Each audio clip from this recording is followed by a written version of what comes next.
Gun. I'm here with Andrew. Andrew, can you tell me a little bit about what you're working on?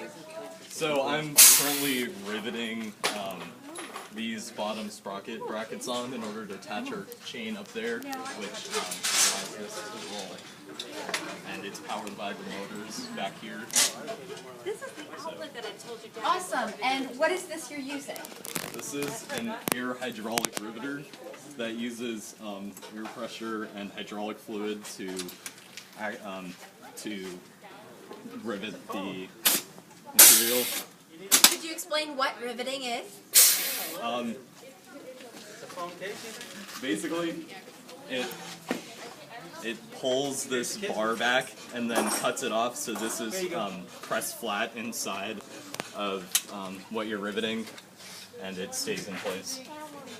Awesome. Thank you very much. Yeah, try one.